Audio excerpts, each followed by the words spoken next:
Hello out there, comic book lovers. It is Friday. So you know what that means. I'm doing my Friday night reviews. I am going to take three comics from the previous Wednesday, so the three what I thought were the best, and do a review of them. And then I'm going to take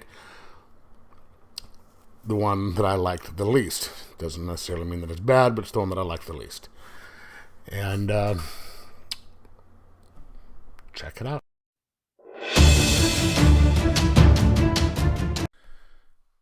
And welcome back. The number 2 comic this week. The Scumbag number... what issue is this? I think it's 5.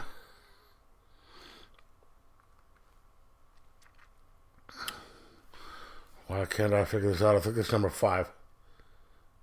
Yes, number 5. Put out by Image Comics, written by Rick Remender, artist Wes Craig, and the colorist is Marino Dionisio. So, this book picks up, they're still at the Scorpius Mansion trying to figure out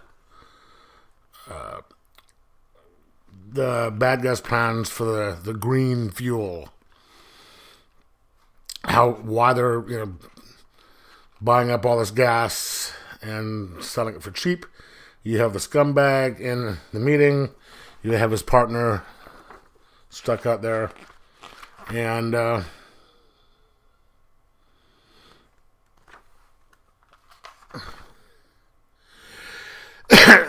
they leave because they have to go try and find the the factory where it's put up.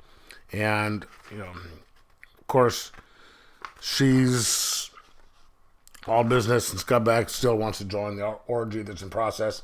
She doesn't let him, and so they get into the car and fly towards where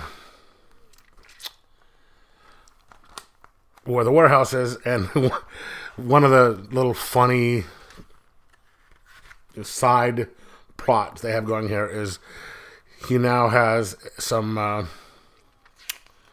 sex dolls, robots, that he asked for the price for helping, and this one does not want to sleep with him, which is kind of funny. But so they have the whole conversation there with him going, what the hell? I feel gypped. So they get to this.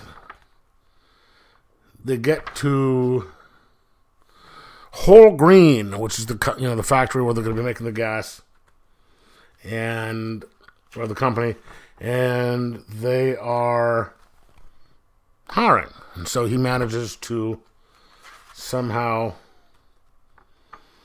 talk to the little AI on the computer and gets hired. And she doesn't fall for it. They go inside in the back and come across a certain someone. I won't mention who, because I don't want to spoil the surprise. And he explains what's going on, what the deal is with the company, and why they are getting their how they're getting the gas so cheap. And there's a little bit of character development here because he finally starts being able to use his powers, because he's found an altruistic method. He wasn't doing this before. And they move on to a little bit of a cliffhanger to move on to the next issue. Now, as much fun as I'm having reading this series, I think this is 5 of 7.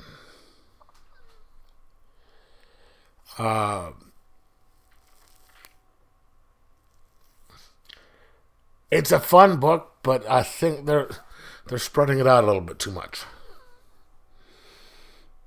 They really are. They could have done this in 5 issues,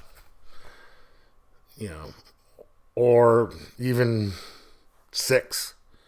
Because I know they like doing them, and normally they like doing them in even issues, 4, 6, 12. So I don't know why they're ending this one on 7. But if they just kept it at either 4 or 6, I'm sure the story would have been a little tighter. We could have kept it at 6. And most of the stuff could have happened in last issue and then part of it in this one. Because I know they have 2 more, and they could have, boom, boom. So it's fun, but it's getting a little drawn out.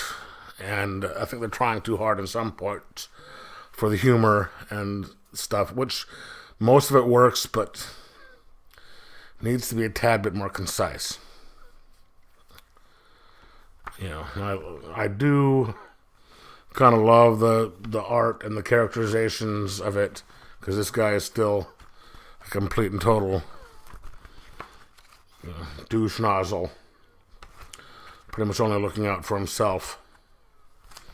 And having to have his fat pulled out of the fire by his partner who doesn't want to work with him. Just the only reason he's there is because he got this thing injected at him that gives him the power.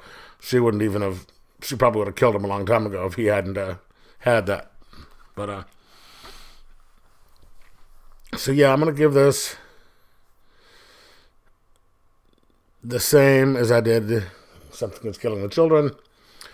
What did I say? 3.5 out of 5 for the last one. I'm going to give this one a 3.5 out of 5 as well. And hope that it gets a little bit tighter in the next couple of issues. But anyway, what did you think of it? If you read it, let me know in the comments below. Like, subscribe, and enjoy your comics.